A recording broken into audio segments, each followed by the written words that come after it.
آج جو سبق 7ویں جماعت کی اردو تدریسی کتاب میں ہم نے زوم ایپ پہ بچوں کو پڑھایا وہ ہیں شری رام چندر جی۔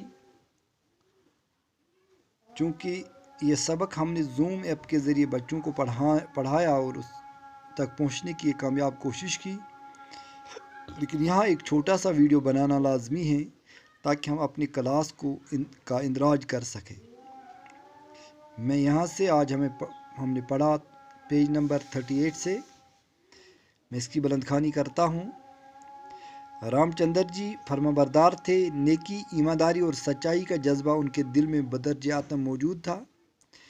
اپنے والدین کے حکم کی تعمیل کی اور اجودھیا کو چھوڑ کر بنواس کے لیے نکل پڑے۔ ان کے ہمراہ ان کی بیوی سیتا اور بھائی لکشمن بھی تھے۔ رام چندر جی کو بنواس گئے ابھی کچھ دن ہوئے تھے کہ راجہ دشرتھ کی وفات ہو گئی۔ اب بھرت کو راج گدی پر بیٹھنے کے لیے کہا گیا، لیکن وہ چونکہ رام چندر جی سے بے پناہ محبت کرتے تھے اس لیے انہوں نے گدی پر بیٹھنے سے انکار کر دیا۔ وہ رام چندر جی کو ڈھونڈنے نکل پڑے۔ رام چندر جی اپنے باپ کا حکم پورا کرنا چاہتے تھے، اس لیے انہوں نے بھرت کی فرمائش ٹھکرا دی اور اجودھیا واپس آنے سے انکار کر دیا۔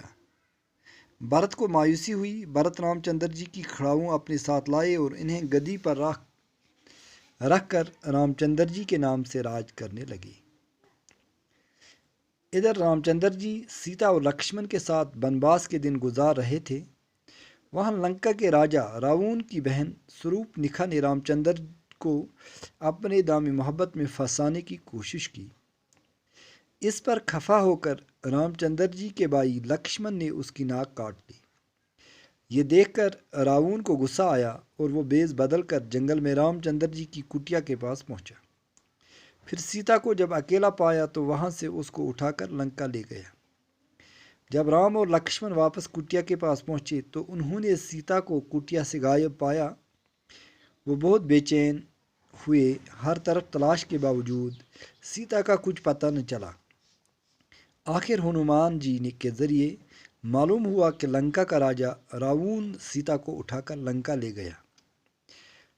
رام چندر جی اپنے بھائی لکشمن اور بندروں کے راجہ سگریو کو لے کر لنکا پہنچے۔ وہاں راون کے ساتھ خون ریز جنگ ہوئی۔ اس جنگ میں راون کو شکست ہوئی اور وہ مارا گیا۔